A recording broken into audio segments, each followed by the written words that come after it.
কালি একজন চ্যাংড়া ড্রাগস খাবার আমি দেখ নাই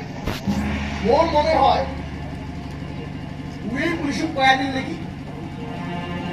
ওই চ্যাংড়া কি রেগুলার ড্রাগস খায়? হ্যাঁ রতনদা ওই চ্যাংড়া পাগলাম খাটা দিয়ে খাটা তোলা খাবে সেমন করি হোক কিছু লোক দেখে ওই এলাকা দুয়াদ্রায় ড্রাগসের ব্যবসা করা খাবে। রতনদা খেলা দেখতে নতুন ওসি এসেছে উয়ের বলে টাকা পয়সা সেই লোক একবার চেষ্টা করি দেখতো ওকে হাত করা যায় নাকি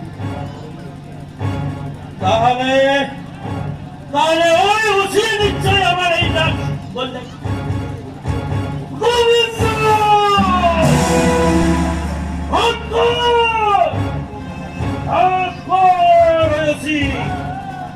কত টাকা চায়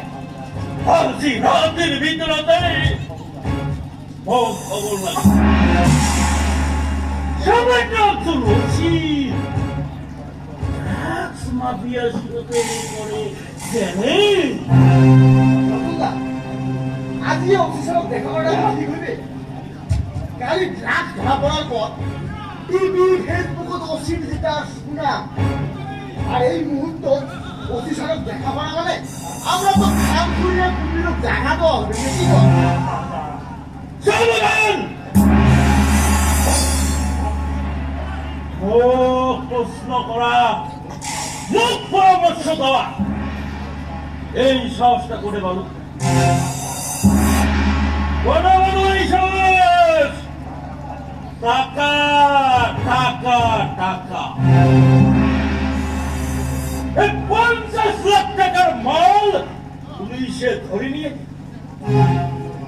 টাকার টেনশনে মোর মাথা দাউ দাউ করে আগুন জ্বলছে তুই দিস পরামর্শ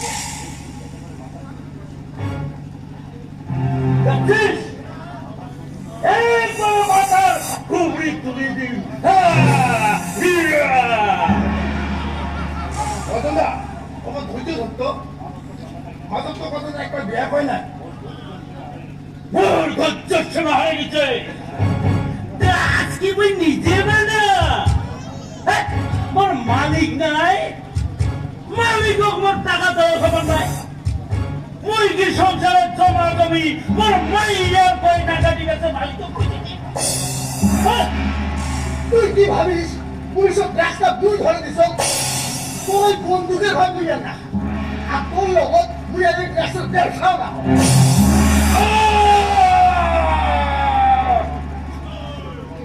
ওর মাথা কিন্তু বিশ্ব ব্রহ্মাণ্ড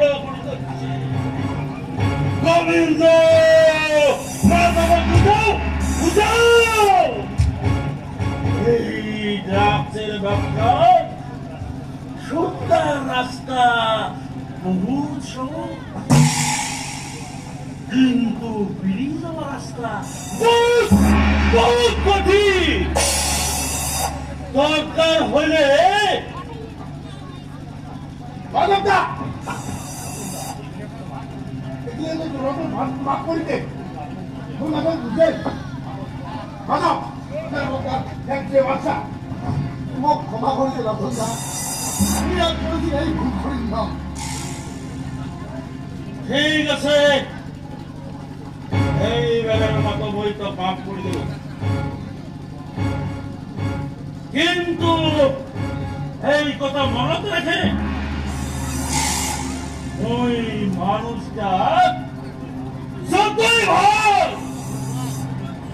ততই কিন্তু ভয়ানক দ্বিতীয়বার যাতে এই ঘটনা পুনরাবৃত্তি না হয় ঠিক আছে রতনদা আসো আজ একসাথে ড্রাগস খাবো